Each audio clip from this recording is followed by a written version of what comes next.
Hey friends, welcome to Bokeh, a podcast exploring the ever-blurring lines between the personal and business lives of professional photographers. This is your host, Nathan Holritz, and I'm happy that you can join me in connecting with photographers and entrepreneurs as we discuss photography, business, and that sometimes messy thing we call life. This podcast is brought to you by Milu, the simplest way for photographers and coordinators to collaborate on shot lists and timelines for weddings, parties, and other amazing events. Visit Milu, MIILU.com. This podcast is also brought to you by Photographers Edit, custom image editing for the professional photographer. Visit photographersedit.com. All right, Bokeh Podcast listeners, we are back for another episode. It is a sunny Monday morning when we are recording this, at least where I'm at. And it's kind of a nice way to start off the week. It's also great to have brand new guests here on the podcast. We were already having some good conversation. I'm joined today by Folasayo and Ndidi Ayoola. Am I pronouncing your last name correctly? That is good. Okay. All right. Yeah. I just want to make sure. We were talking about this not only before we started recording, but then also when we had the opportunity to meet recently at the Cookout Conference about language. And you all have had the opportunity to learn to speak multiple languages over your lifetime. Which are those? So I'm fluent in German, and of course English, and then Igbo, which is a Nigerian dialect, and then I speak some Turkish. Yeah, and I'm mostly just English. But, I do speak Yoruba as well, which is a Nigerian language, and a little bit of Arabic because I grew up a little bit in Saudi Arabia. Wow, that's fascinating to me. And I don't think I mentioned this to you all when we had the opportunity to meet at the Cookout, but growing up, I played soccer all the way up into college, actually. And one of my favorite coaches, maybe my favorite coach that I had was a soccer player, actually former national team soccer player for the Nigerian national team. And I was fascinated not only by his personality, incredible personality, just so much energy and passion that he brought to the game, but also his just beautiful accent as well. And I'm fascinated by the Nigerian accent as well, and certainly the culture. But that was a really great exposure for me to the Nigerian culture, and a really great opportunity for me too as a soccer player to learn from somebody with such experience. But absolutely, and the food is so amazing. I have to say that. Is it really? See, now this is something I have not had a lot of experience with, and I hope that I have the opportunity, even in the near future, too, to travel and spend some time in Nigeria one of these days. But one of the things we were talking about before we started recording was your differences in personality. I know that you all own a business together, and we're going to talk about that business and then get into kind of our main topic for today around visual identity for a brand. But talk to me about how your personalities kind of play off each other in the context of business, and for that matter, in the context of a romantic relationship as well. Personality types, how that works together, maybe in some cases causes a little bit of difficulty or conflict in the context of running a business. Yeah, so we are very different. Folasayo likes to joke that we are, like opposite sides of a coin, which is perfect because it's very complementary. Yeah, I'm definitely the more outspoken one. I believe in rainbows and endless possibilities, and and I'm definitely very kind of aggressive in pursuing things, and I feel I'm very passionate in like what we go after. And I would say Folasayo is super thoughtful. He is very strategic. He's just like the calm in any storm, which is great. Yeah. And I'll let him talk a little bit about his own personality. He's quiet. Folasayo, you're quietly contemplating all of what is being said there in the background. Right. I can tell. Yeah. Do share your side of this. Yeah, no, I was actually enjoying it. I wish she kept on going. This was good. But yeah, no, she's exactly right. She's the more forward leaning, where I'm the more kind of taking it all in before taking a step kind of person, and just kind of thinking things through a little bit, and she's obviously the better communicator out of the two of us. And, I'm more kind of like a professor, cerebral, and kind of getting to the details, and and she likes to make things colorful and brings in the emotion and the passion. Yeah, which is interesting. And I think we actually talked about this when we met in person as well. But my girlfriend, Jill, we have similar dynamics to you all. So I am the more outspoken, kind of bigger picture, more emotional person that does easily get excited. Jill is more even keeled, which is really actually quite refreshing on multiple levels, but also is better with attention to detail to an almost amusing extent at times. I mean, as long as I'm not missing details that are hurting us in some way, it's one of those things where I'm like, yeah, you're right. Like you remembered that thing, and I'm not great at those details. Is there? Yeah. So, Folasayo, is there a way, I mean, for all of us, because there are a lot of our personality types, the more emotional, passionate, and excited, upbeat, types who are just kind of go, and maybe miss the details. Is there something that you do because I could stand to do much better at this, to pay better attention to detail? Is it center around that idea of just being quiet and listening and taking it in, or is there something else? Yeah, I think it definitely starts with listening. You have to, I mean, the way I think about it, you got to listen 80% of the time, clarify 10% of the time, and then speak 10% of the time. Wow. And you do that because the thing about it is, a lot, you need to understand what people are really talking about or where they're trying to get to really be able to know how best to help them or how best to fit. Right. And I think, if you do that, if you actually truly listen to what people are saying, you will get all the details you need to get to. And that 10% where you're clarifying things ensures that both of you are then on the same page. And, you do that. And the last 10%, where you are trying to provide the value that you can bring to the conversation or to whatever's going on, will be useful to the person you're talking to. Wow, that's fascinating. And I don't think I've ever quite heard it broken down like that. So listen 80% of the time, clarify 10%. Does the clarification part, does that involve asking questions, or is there other elements to that clarification process? Yeah, it's going to be asking questions because, if you're listening and, sometimes people have they say things and then they don't finish a point, they jump to something else. If you're really so listening, true. You'll capture that, right? You'll understand that, okay, they didn't really quite finish that thought or really play out what they're talking about. So you ask them about it and like, okay, in this thing, so you do need to ask those questions just to make sure the what they're talking about is complete. And you have all the information you need to be able to make sure you're going to provide some value for them.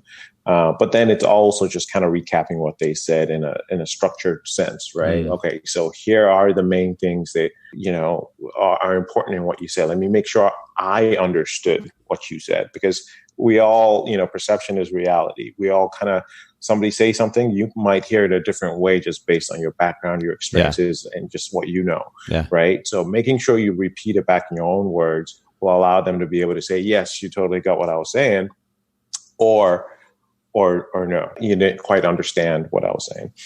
Yeah, I mean, cultural context plays a huge role, and absolutely, and so that's a big piece to be considered, and background. I mean, everybody's background. As much as there's part of me in this conversation that can't help but think about, I think, the reality, which is that most of us aren't, in the way that we behave, at least within a culture and maybe across some cultures, much of how we behave is very, very similar person to person. Now, we all have different backstories, which then affect the way that we've been kind of molded over the years. And so we do bring a different context to the conversation. But there's this thing that drives me crazy in communication, whether it's textual, online, you're reading something that somebody wrote, or you're having a conversation in person, that I think would simplify conversation so much is if we were to actually follow literal meanings of words, how much simpler would communication and conversations be? And when I say literal, I mean like dictionary definition. Yeah. No, I totally agree. It's interesting how words can mean the exact opposite of what their literal meaning. Truly. Yeah. And that just seems to kind of complicate the process. I mean, relationships can be difficult, whether they're professional or personal or some combination of the above. Relationships can be difficult enough, but then when you add in this element of words having various meanings, depending on the context, depending on the person and their background, it's easy to get lost in the mix. And man, it seems like it would simplify it so much, but I'm a bit of an idealist and a naive one at that at times. So we'll let that one go. But I really appreciate, I was taking notes as you were writing that, or as you were communicating those ideas. 80% listening, 10% clarification, 10% talking or communication then. And this is a good point of reference, I think, not just for our personal lives, but the way that we approach communication or relationships more generally with our clients or potential clients. So I love the way that we're starting this conversation out. Now, I want to give more context to our listeners because it's not very often that we have photographers or non-photographers, I should say, on the Bokeh Podcast. And I like this. I like that we're having somebody outside of the photography genre, if you will, come on the podcast today and share their expertise. But talk to us first about your business, and then we're going to get into this first question about brand position. Absolutely. So we own a design studio, and we really just kind of specialize in creative, out-of-the-box designs that helps our brands or individuals that we work with stand out. That is really at the core of everything we do, whether it's beautiful design for your, web presence, beautiful design of your visual identity, whatever we do at the core of it is just to basically make sure that we're working with our clients, really understanding what their goal is for their businesses or for their, life experience, sure that we create something just kind of tailored to them and outstanding, something that's really representative of what they want their brand to be. So that's really what we, strive to do and what we try to do. Perfect. And just for further context, for everybody listening in, if you go to ODA creative.com, same thing on Instagram, we'll link to both in the show notes at bokehpodcast.com. You can see both the website and the Instagram account, social media for this brand. And by the way, your website is beautiful. And I like that the first thing that I land on, when I land on the homepage, the first thing that I see is a very simple brand position statement, creative designs that help you and then it's kind of a fill in the blank because ideas, decor, brand or otherwise, but you help those things stand out. And, absolutely. So that the simple statement of a brand position up front is really, really important. The only thing that I have a question about here, though, is there are other, and we talk about brand position, and this is more to do with the messaging than the visual piece, but brand position in the context of standing out amidst a busy marketplace. So there are other creative design studios that you all, in a sense, compete with. And when I say compete, especially in the context of this conversation, you have to stand out. You have to differentiate. So I'm curious more specifically about how you differentiate yourselves from the other design studios out there. Because if I were to be objective and kind of play devil's advocate here, there are other design studios that do something similar. How do you all set yourself apart? Yeah, so that's a great question.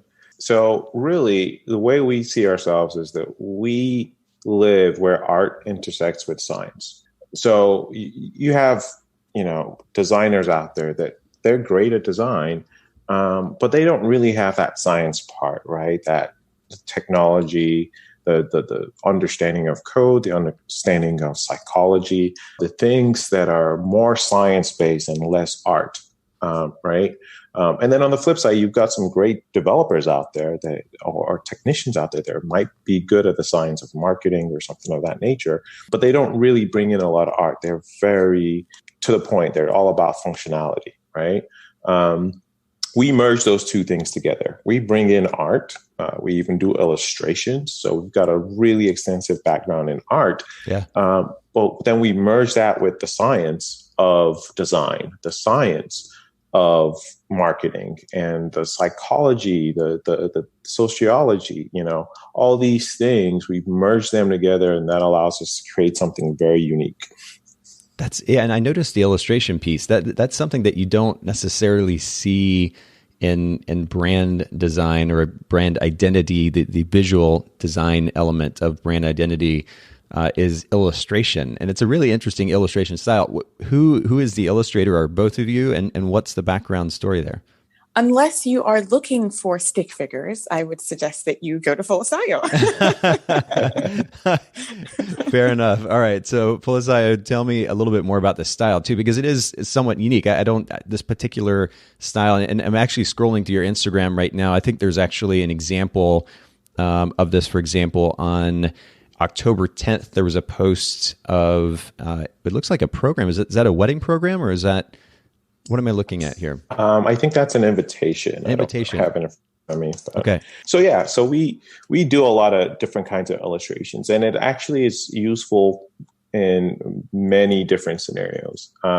So if you talk about the one you're talking about where it's related to a wedding, a lot of times we'll do illustrations in either like a thank you card, right? Or, where people can sign a board, right? When they attend the reception. Sure.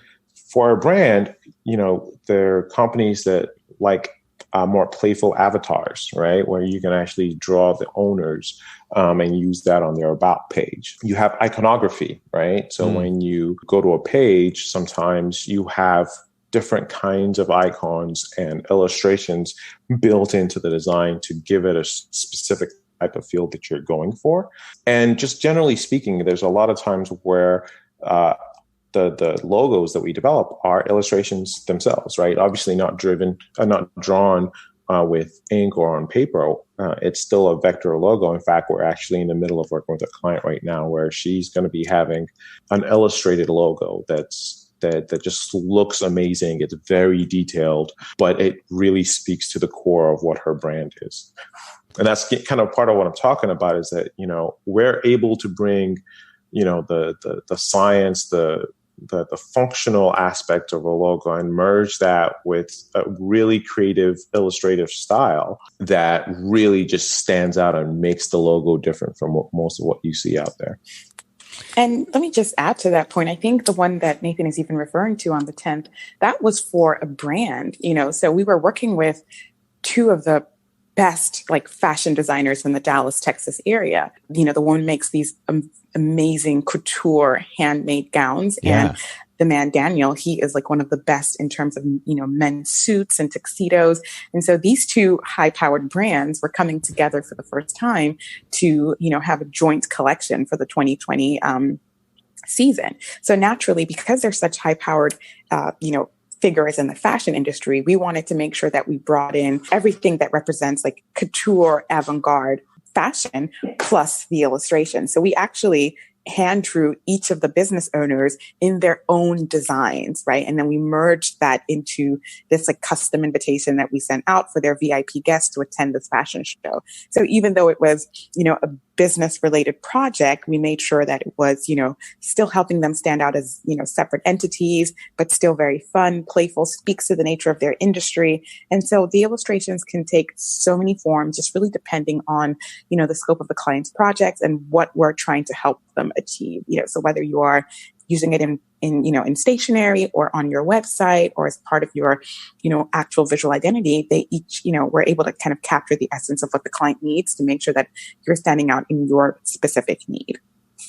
Wow. Well, the work is it's beautiful. And I actually, for those of you listening in, if you're curious to see more of this too, in addition to the Instagram posts that we were just discussing, if you go to Oda Creative and scroll all the way down to the bottom of the page, there's some more examples, including actually a portrait that was done of DJ Khaled. You all had the opportunity to work with DJ Khaled. Is that right? Yes, we did. Actually, it was a great experience. That's amazing. Well, again, beautiful examples of Folasayo's artwork there. So make sure you go take a look at that. But I want to keep moving in our outline because we have a lot to talk about here. So talk to me a little bit about the biggest lesson, and you can certainly both welcome to speak to this, but the biggest lesson or lessons that you have learned as business owners so far. If you had the opportunity to share one piece of advice with a fellow entrepreneur, what would that thing be? I would definitely say, regardless of what your industry is, I think it's always important to dream big and plan small. So you want to establish what your vision is for your business, right? Don't think small, know your ideal aim. And then when you're planning, that's when you break things down into smaller actionable pieces that are actually attainable, right? So you have to really mold your life into what you dream and then execute incrementally. Like that would be my little feedback for business owners. And I have to add there, Ndidi, I mean, this is something that based on our conversation about personality types earlier, this is something you and I both have to work kind of hard at, right? Right. I wake up every morning knowing I have to do this. It's like on my to-do list. That's really good, though. I mean, this is something that I'm going to begin implementing more in my weekly life, if you will, as an entrepreneur, is just some planning, because I have a task and project management system of sorts in place, but to actually think a little bit bigger picture and think about how I break that down daily throughout the week, having an awareness of the week as it comes along. And of course, all of that should fit within the bigger picture goals that you were talking about, but dream big, think small. This is a really good reminder for all of us. So that's great. What about you, Folasayo? Let's see. So that's a good one. I would say understand, and it kind of fits into this, what Ndidi just talked about. You need to understand why you're in the business in the first place, right? A lot of times some people say, hey, I want to have my own business because then I have freedom, but I pick my time on. And then they start a business and all their time goes towards their business, right? And they're not actually free, right? Or, is it an income target or revenue target? Is it, you need to really step back and understand, why did I start this business? And then make sure that all your plans help you achieve that. If it's to have more time, then you need to set your business up so that you can have more time. If it's to make more money, you need to have a plan in place that allows you to see when you're making more money or not, right? And what you need to change. Or whatever it is, right? You need to go into it clear-eyed, write it down, Yep. and then work hard at it. So that's, I think a lot of times entrepreneurs or, people that think of themselves as entrepreneurs are just kind of trading a day job for another job, right? Wow. Yeah. You're still kind of in that job position when you're just, all you're doing is just doing the work, but you call it a business. A lot of entrepreneurs need to kind of break out of that, working for somebody to working for themselves, but still kind of working in a job. Yes. Yeah. Right. And take that to the next level of actually owning a business, which is very different from just having a job. It's a huge difference. It's running the company instead of being run by the company. And yep.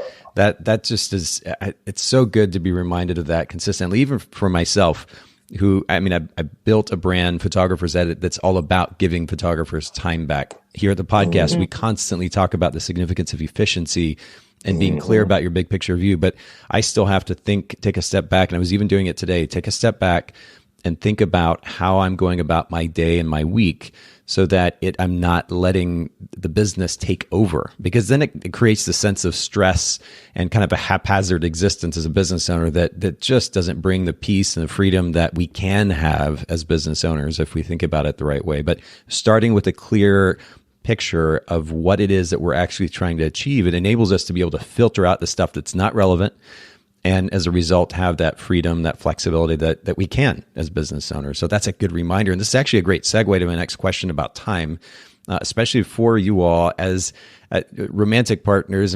Trying to run a business and then make time for each other as well, that can be somewhat challenging. How do you balance?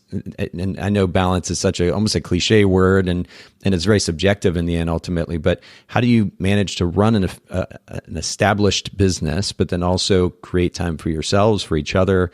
What's your workflow trick or technique or whatever the thing is? How do you make it work?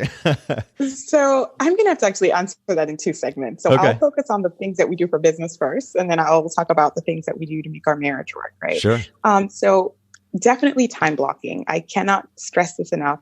It is a thing that keeps us on track the most, right? Most people use their calendars to schedule interruptions to their work. So they'll schedule meetings and they'll schedule phone calls and lunch breaks and dinner plans, and then use a space that's not scheduled up to try to get their work done. And we actually do quite the opposite. And it really works well for us. So instead of completing our tasks whenever we find the time to work on them, we actually find it's better to schedule time on our calendars in advance to focus on specific tasks, right? So with this approach, we're building our day around our priorities. We're pushing out the things that are not a priority, or we're realizing, hey, we're going to delegate them to this team member, and we're not scheduling distractions. Like, we're actually scheduling productivity. And so this really helps us get better at tracking, like, how much time each activity takes, right? And then once we have a good sense of that, it improves our ability to properly estimate and account for our time. So if we know that we are developing someone's website or developing this app, we literally block out time in the day that says Monday between blah, blah, blah and blah, blah, blah time, we are going to be developing this app. Wednesday between this and time and that time, this is devoted to this person's illustration. This other segment is devoted to this client's, visual identity, or if we're having strategy, so we literally block out the tasks that need to be completed versus, hey, you have a meeting, you're free here. Now you have this 4-hour block, get to work. So that really helps us on the business side. That's kind of how we stay afloat, so to speak. And how do you do that at the beginning of each week or each day, or how do you plan for that? We do that at the beginning of each week. So every Monday we have a touch point meeting, so to speak. We go over all of our tasks, our deliverables. We look at our respective calendars, and then we start plugging in. It just really keeps us on track. And so we do them Mondays to make sure that we have everything already kind of like scheduled in. And then Fridays, we go back and we look at the week in review, right? And kind of see what went well, what was accomplished, what could have been done better. And we're always re-strategizing, and, we're always like innovating and looking for new ways to kind of do things better. Yeah. But it starts with that planning at the beginning of the week. That's really, really good. 100%. 100%. And then in marriage, the good news is that we have a lot of similar kind of hobbies and habits. Like, we're both big time gamers, like Folasayo and I, huge gamers. I have 4 brothers. So naturally I grew up, playing Mortal Kombat on the PS4. And so now we're both like, I do a lot of RPGs on the Xbox, and he'll do like a lot of first person shooters. Okay. And we also try to find games that we can play together. We're really big on like Japanese anime and manga. So we have a lot of similar interests. So It's not too difficult to make sure that we are constantly like in sync and making time for each other, because I think it's less of a struggle for us, because it's like, hey, you know what? I'm going to put on, hey, you want a game? Yeah, sure. Let's totally game. So that's okay. So what's one of the games that you all like to play together? Oh gosh. We just finished playing, was it the Game of Thrones one that we just did? That was kind of 2 persons. Which one? The Game of Thrones. I mean, we play a lot of games, or the Prison Breakout one. Yeah, the Prison Break is the last one we were playing. So there's this EA game. I forget what it's called now, but it's basically a 2-player game where you're breaking out of prison. It's kind of like that Shawshank Redemption. Really? Or like we love playing Assassin's Creed. We bring in the new year every year because they always release a new Assassin's Creed around the holiday period. Yeah. And literally every year we buy the new Assassin's Creed. And even though it's like 1 player, we'll sit together and I might start or he might start, and we just kind of follow the storyline together. So yeah. I have to say, first of all, I'm not a gamer by any means. Occasionally when we have an Xbox, we'll sit down and play. And I say we because my kids, Austin, who's 17, and then my daughter Addison, who's 14, we'll occasionally play. And Assassin's Creed is one of those games that I've played a little bit that I find really enjoyable because of that kind of open world environment where you can just endlessly explore, and it's easy to get just drawn into it, sucked into it, feel like you're literally there in that environment. And I really love that about that game. Yeah. And speaking of kids, so Little Big Planet, we're playing that with our daughter. Our daughter's 4, and so she's about to join the bandwagon. Oh, I love it. That's really fun. With Folasayo a whole lot, and then occasionally with me as well. Oh, that's really, really great. Well, I love that you all make time for fun and for each other, and there's something to be said too, and particularly in the context of a relationship, also running a business together, of having some independence and something that you enjoy doing on your own, and then being able to come together ultimately and do something together. And so I like the combo of that. I think that's really healthy for the sake of a relationship. Let's talk about an impactful business or self-help book, or maybe both if you'd like, that has made a really big impact in your life or in your lives. Mine is The Art of Strategy. And I don't know if it's because strategy comes, a little bit harder to me. Like I have to really sit and strategize, whereas I think Folasayo, it's really like inherent for him. So for me, The Art of Strategy, It's a game theorist's guide to success in business and life. And, game theory really means strategic thinking, right? Yeah. It's the art of anticipating your opponent's next moves. Okay. It's kind of knowing fully well that your rival is trying to do the same thing as you, right? And then kind of trying to stay one step ahead. And the prisoner's dilemma is a great example of this, but you can apply it to markets, micro and macroeconomics. So for me, I really go back and gravitate towards that a lot. What's yours, babe? Rich Dad, Poor Dad. Robert Kiyosaki, yeah. I'm not a fan of some of his podcasts, but he's got some really good insights on money, on how to think about money. He talks about his biological dad, a typical working man that worked in academia. He refers to his biological dad as his poor dad. I mean, they weren't poor, they were just normal. But he, it's a catchy title. And then his mentor, he refers to his mentor as his rich dad. And he just really kind of talks about, how to think about entrepreneurship, about money, about wealth, the difference in kind of that mentality that you kind of need to really, think and behave and do the types of activities, the 0.1%, kind of how they kind of go about using money, using leverage, how, one of the topics he talks about is failure.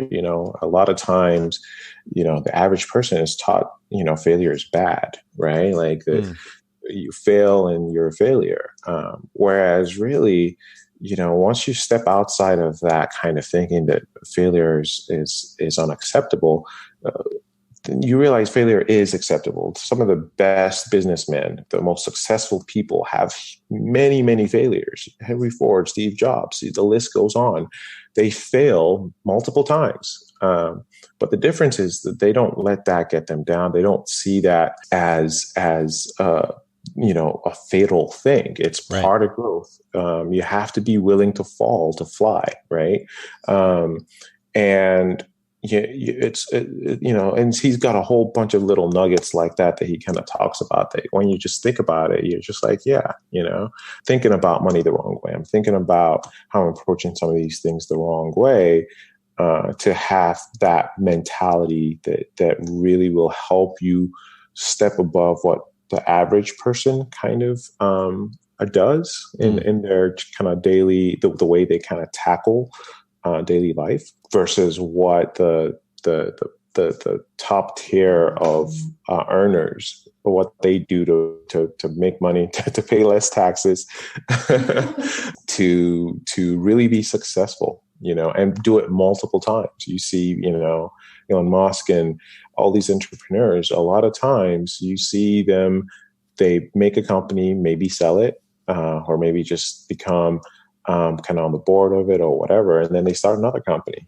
and then maybe they even do a third one. You see that with a lot of successful entrepreneurs. And it's a way of thinking. It's not that one idea. It's a part of their being, of their mentality.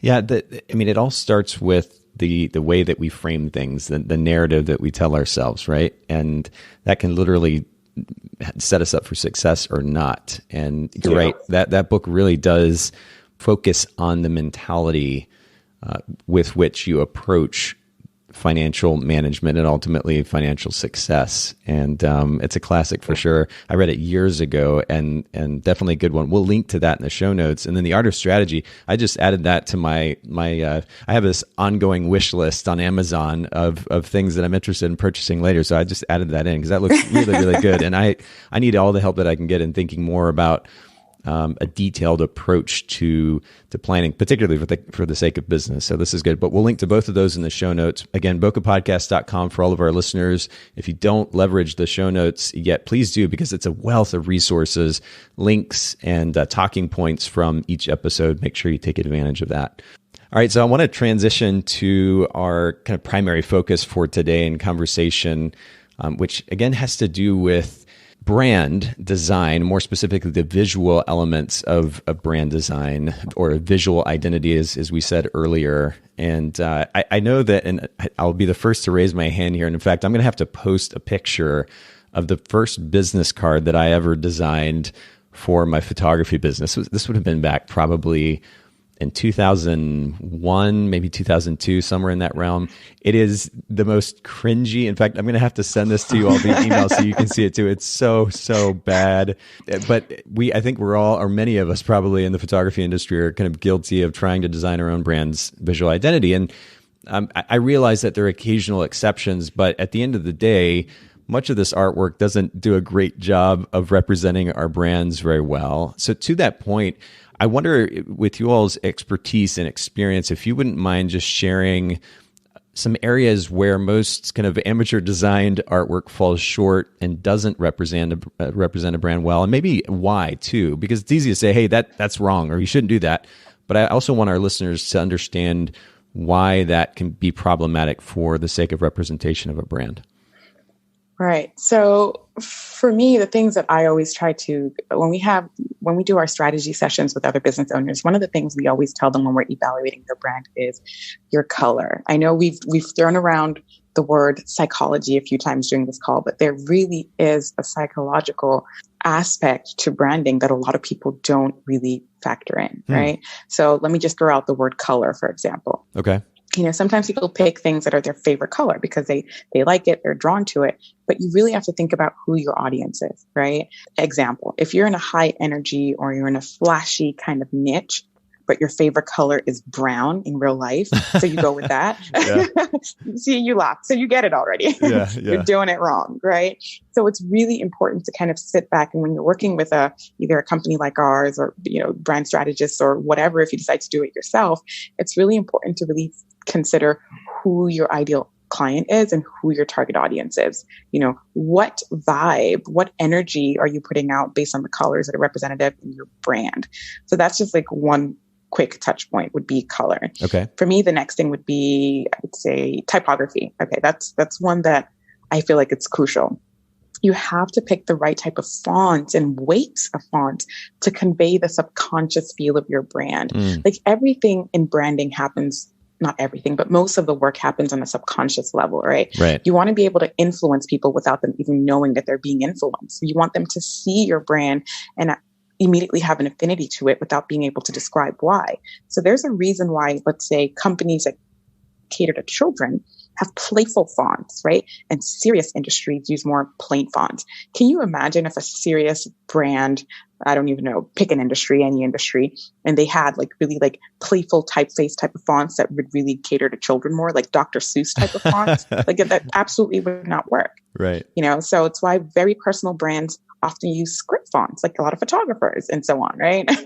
Well, to that point, though, I'm kind of curious, though, and maybe you were getting ready to comment on this. I don't want to interrupt your train of thought, but is there a case too for not just using font for the sake of the right context or misusing a font in the wrong context, but also maybe overusing a font? Because like you said, there's quite a bit of script font that happens in the photography industry.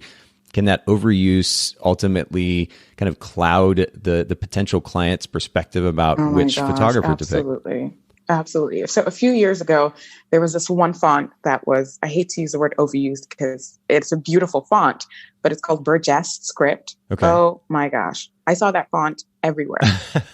When I say everywhere, I mean, everywhere. And at what point is it really resonating with your clients if everyone is using it? You know what I mean? Right. Yeah. And you're just signing your names with the same font. So yes, there is such a thing as overuse of a particular typography. And, but that's also why, as a designer, when you work with a designer, they'll be sure to source the correct fonts for you and provide options. And we even create custom fonts at times, right? So you'll see some of our logos where it's actually not, a typeface that is available for purchase, right? Wow. Because we've modified and manipulated vectors in such a way that it provides us with the result we want. So it's legible and, says something, but it's not something you can immediately download and it's not available, so it's really unique to your brand, it's part of your, I guess, secret weapons. Yeah, that's really cool though. You know what? Keeping it simple is something that I actually wanted to add. Okay. Just because you can add complexity doesn't mean you should. And I love complex things. A lot of our works, they are, kind of out of the box. They're very unique. They're just a little different. But that doesn't apply in every scenario, right? So there are scenarios where simpler logos are just more memorable. They're more identifiable. Like, I don't know, Nike, the swoosh, right? Or Apple or McDonald's or heck, even Target, right? So it's really on a case by case basis. I don't know. So those are my, I think, top three. I think I'm glad that you point out the importance of simplicity. And if we're looking at this other way, again, where a lot of the personally designed visual identities for these various brands in the photography industry fall short, the wrong color, again, not thinking about the brand's message and the target client being spoken to, the wrong typography, again, for the same reason, and then complex logos or overly complex logos or brand designs, visual identity design.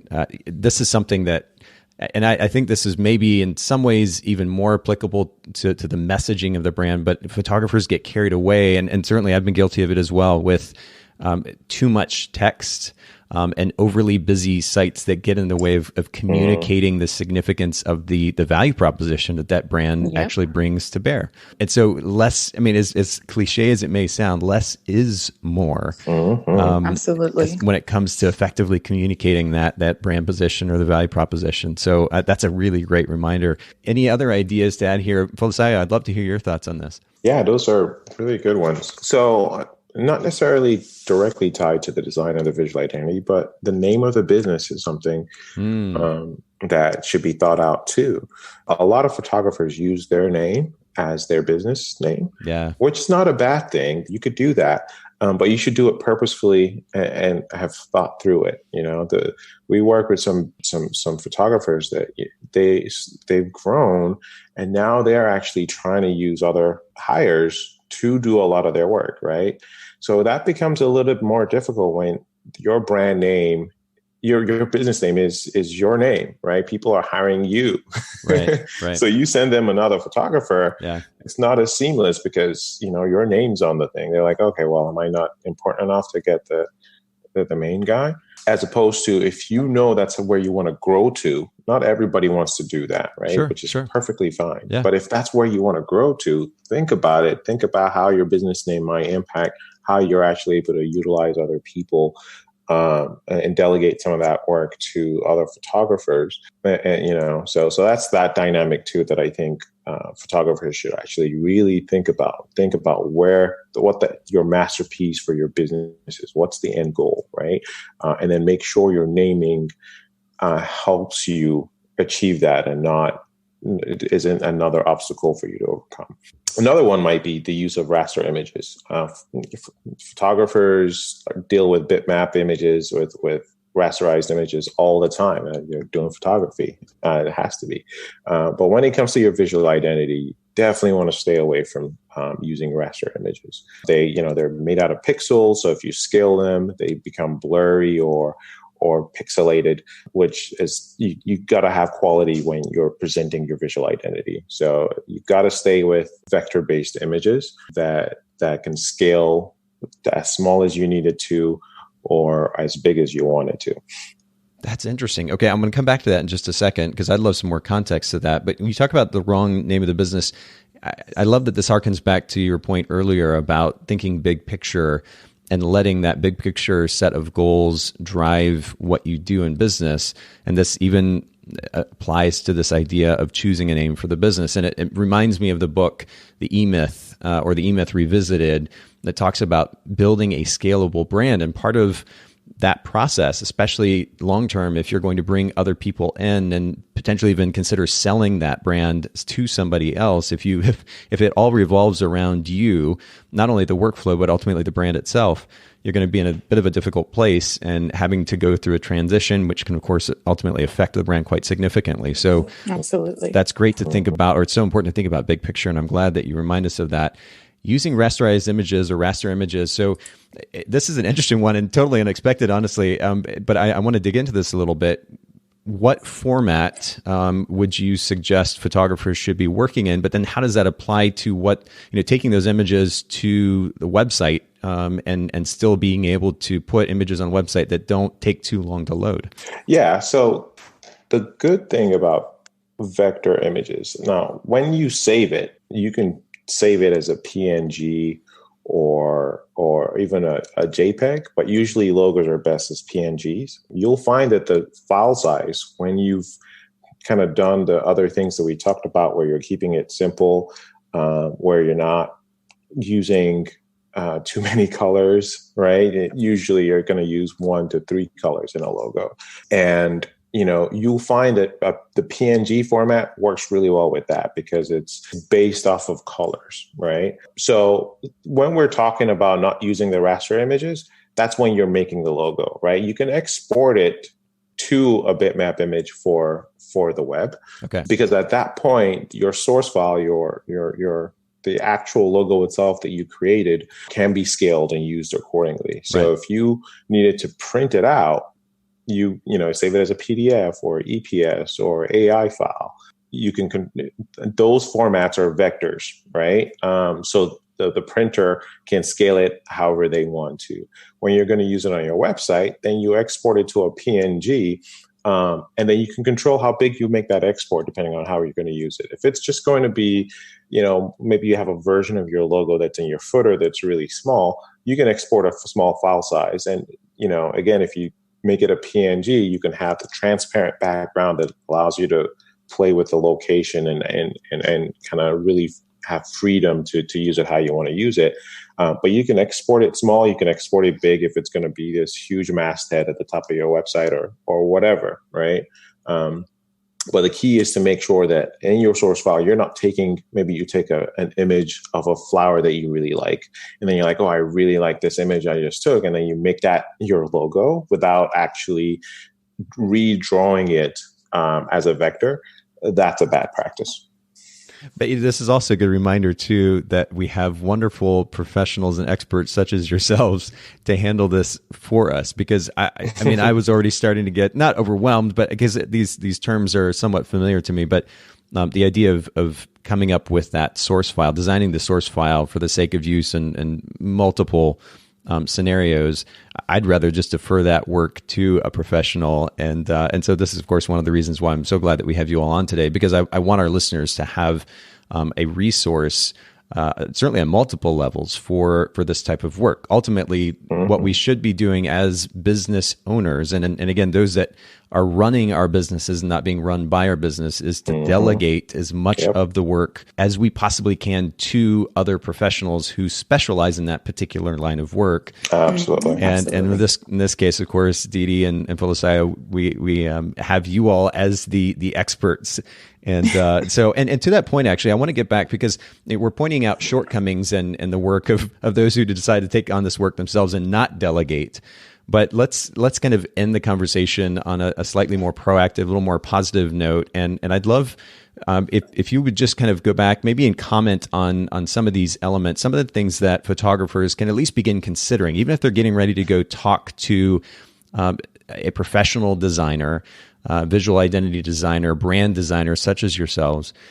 What ideas should they be thinking about a little bit more as they go to have that conversation with the professional, so that they're ready to design something that best represents their brand, that they're not using the wrong colors or too many colors, as you pointed out, Folasayo, not using the wrong typography, not being overly complex and their ideals about what this brand should look like, considering the name, of course, and even not going to the extent of technically confusing the design process using raster images or otherwise. What kind of things should they be thinking about on a proactive level so they can begin an intelligent conversation with their brand designer? So the good thing is they don't even have to go through the stress of coming to us already prepared, right? Okay. Like, it's not necessarily their responsibility to have to figure all that out. That's literally what we're here for. We're here to make the process seamless, easy, stress-free. So a lot of our clients, when they come to us, everything starts with a conversation, of course. We sit them down, really try to get an understanding of where they are in their business, what they like, what they don't like, and ultimately where they see themselves going, right? And then based on that, we have strategy in place, which, again, to Folasayo's point of listening, we really try to understand where they're trying to go. And so once we have a good sense of that, we have certain processes in place trade secrets, hint, hint, that we use to kind of draw out the things that they don't even know that they're looking for, right? A lot of people come to us and they say, oh my gosh, I gave you guys jargon and you were able to, translate that and repurpose it and give me what I didn't even know I wanted. So to your point, they don't need to come ready. Like, we stay ready, right? And that's what we're here to do, is to take the mess in your head and turn it into something beautiful, something that is recognizable, right? Yeah. No, that's a good way to sum it up, though. The mess in our head. I mean, I can certainly relate to that idea. That makes sense. So really, probably the next best step, rather than even trying to consider, as you're saying, what these ideas mean in the context of creating a new brand identity. I mean, and this certainly was not meant, this episode was not meant to be a big commercial, but ultimately, what we're talking about here isn't just simply recommending Oda Creative. What we're talking about is the significance of delegating what is not your specialty. You're a photographer and ultimately an entrepreneur, a business owner. It is in your best interest to delegate work such as brand design to somebody who specializes in it. And you can just make that move. Stop stressing out about it. Let somebody else who actually knows what they're doing take care of it. That's the best route to go on just on multiple levels, for the sake of time, for the sake of the best representation of your brand. And you can go focus on the things that only actually require your involvement and that will further move your business forward. So this is good conversation. It's good context for the photographer, better understanding of the potential shortcomings of trying to take this on themselves, and a good encouragement for running their business, not being run by their business, delegating the things that aren't their specialty. And I appreciate that reminder as well. Folasayo and Ndidi, thank you for making time for our podcast episode. And if you don't mind here, just in closing one more time, will you share with our listeners where they can find you online? Sure. So you can find us on Instagram or Facebook at odacreative.com. That's ODACREATIVE, or on our website at www.odacreative.com. Perfect. This is great. Thank you so much, both of you, for your time here at the beginning of the week, for your energy, which is contagious, and for making time ultimately to share your expertise with the Bokeh community. Absolutely. Thank you for having us. Anytime, we are happy to be here. Thank you so much for listening to the Bokeh Podcast. Will you let us know what you thought by leaving a review of the podcast in the Apple Podcast app? And I'd love to hear from you personally with your thoughts about the podcast and suggestions about future topics and guests for the show. My email is nathan@photographersedit.com. The Bokeh Podcast is brought to you by Milu, the simplest way for photographers and coordinators to collaborate on shot lists and timelines for weddings, parties, and other amazing events. Visit Milu, MIILU.com. This podcast is also brought to you by Photographers Edit, custom image editing for the professional photographer. Visit photographersedit.com.